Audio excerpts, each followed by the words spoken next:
I would dare say, dozens upon dozens of people are involved at this point. Alaska's news source is tracking Halong, the storm headed to western Alaska, as DOT is preparing for the impact. And high winds and high surf are causing heavy flooding along the western coastline, with the most dangerous impacts moving in by tomorrow morning. Plus, as we are more than a week into the government shutdown, an Alaskan senator sits down with us to talk about what's happening and preparing to help your children if they're ever in an active shooter situation in their school. A major drill is run inside Iditarod Elementary. You're watching Alaska's news source.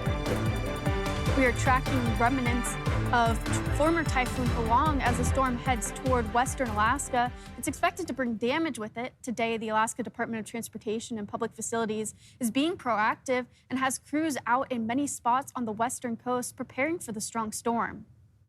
What oftentimes will happen is that a storm will bring in a lot of debris and it will cover a runway, for example, with, stumps and rocks and things like that. So if we have our equipment ready to go and our people, ready to go, we can get that airport cleared right away, and then we can bring in supplies. The department is working with other agencies. They're putting rock and sand in areas there's concern for erosion and flooding. She talked about the importance of having runways operable after storms. It's really serious because our airports are our lifelines. They can help get people in and out, regarding medical issues, for example, food and supplies, everything that a community needs on a regular basis. Much of it comes in via airplane.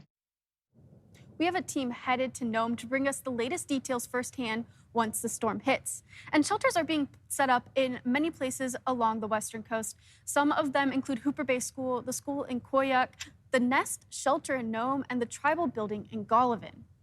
And as the storm is expected to make a major impact and cause damage in western Alaska, Bailey Braun joins us now to explain the flooding potential. But first, Bailey, you're showing us the storm's track. Yeah, so far this storm is moving through the Aleutians right now, and it's going to make landfall and cause that more devastating destruction towards the western coastline by tomorrow morning. And just looking right now at our graphics, you're going to notice it's already moving past the Aleutian Islands, and then by tomorrow, or by tonight, overnight, it's going to start to reach into that Yukon Delta, and then it's going to span into the Seward Peninsula by very early tomorrow morning. And that adds on to the danger of this storm because it's happening so early.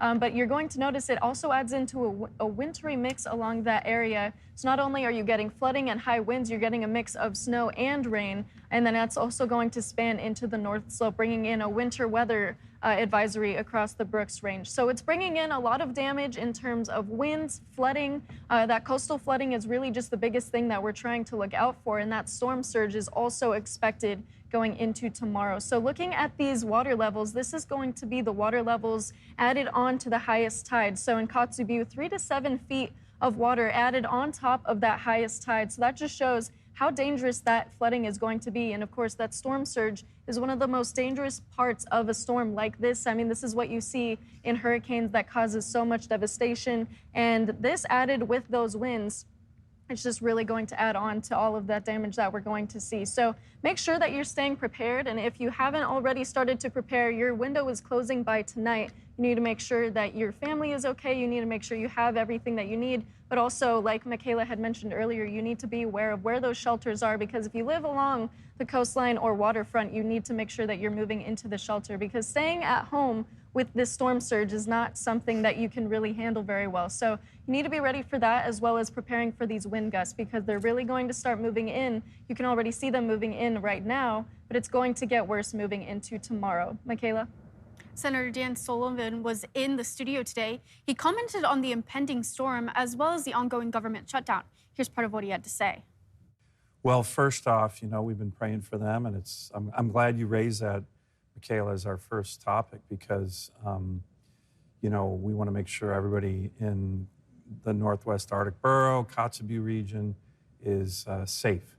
So I've been in touch with the leaders of that community, the mayor of the borough, the mayor of Kotzebue.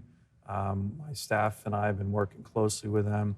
By the way, I think they've done a great job, not just the elected officials, but the tribes, the ANCs. They ordered an evacuation early before this last storm hit. There's a lot of lessons learned. And tell us where the government shutdown is right now.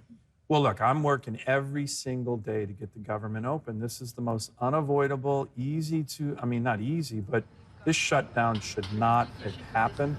I'm referring to it as the Schumer shutdown. A lot of Democrat senators are frustrated, not with us, not with President Trump, with their leader, Minority Leader Chuck Schumer. This shouldn't have happened. I think he's putting his own personal politics over the interest of federal workers, of our military. Senator Schumer just recently said, hey, every day this shutdown is working for us. That was a quote. To me, that's a shocking statement. Like, who's us? Democratic Party, Democratic senators? I guarantee you, I know a lot of Democratic senators who are upset about this shutdown. So what we need to do is just pass what's called a continuing resolution, a clean continuing resolution. That is a bill that just continues to fund the government at current levels. Whenever you have kind of a shutdown situation, that's what we almost always do. During the Biden administration, we did this 13 different times. When we were in the minority, we would vote for those to keep the government open. If you have big issues, which we do, continue to negotiate while the government's open. This is the first time, I think, in American history that the government has been shut down because the minority side chose not to fund a clean, bipartisan continuing resolution. It's never happened. Senator Schumer passed and voted for, so did I in March, a clean continuing resolution, and he got a lot of grief from the far left wing of the Democratic Party. So I think he actually wanted a shutdown to atone for the grief he got, but it's just hurting people. It makes no sense. The good news is I've been working directly with the Trump administration. There was some discussion about maybe essential air service not coming to Alaska because we're going to run out of money. I called the Secretary of Transportation. Hey, Mr. Secretary, it's so important.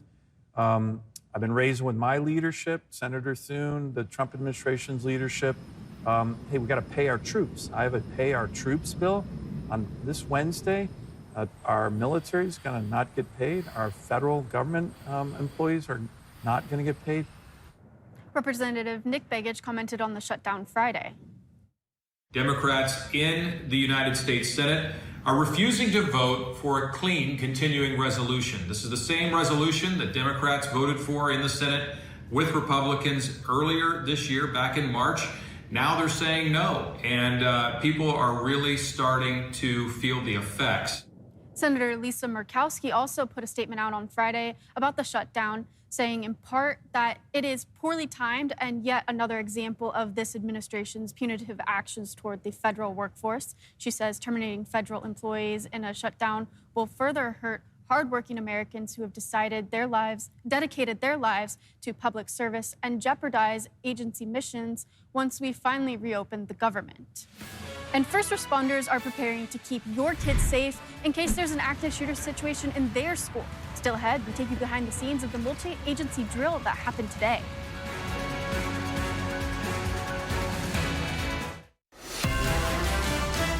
You're watching Alaska's news source.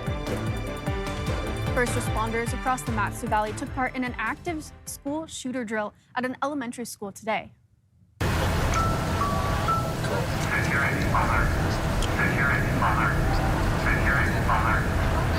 It was at Iditarod Elementary in Wasilla. The drill included law enforcement agents, emergency response crews like fire and EMS, and school administrators. Wasilla's chief of police says the services across the valley haven't done a large-scale multi-agency response exercise.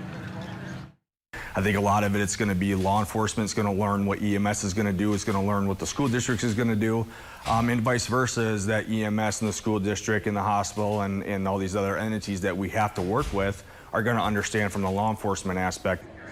School districts often run drills throughout the year, but active shooter drills are difficult to run. So for the school district, the chance to simulate experience with volunteers from the district can help them understand what needs to be done in these chaotic moments. We have individuals who have agreed to participate on a Saturday to really learn and feel what this is like in real life. And so we just appreciate people's willingness to give up their time on a Saturday and learn a little bit more about this scenario so that we can share that experience with all of our administrators, all of our staff, and feel more prepared. The exercise included high school students and their parents also simulating the events, with some parents being told to act how they would in the event the tragedy ever occurred. Thanks for listening. Click subscribe so you can get the latest podcast from Alaska's news source automatically. And stay up to date with breaking news and in-depth reporting available for free 24/7 with the Alaska's news source app.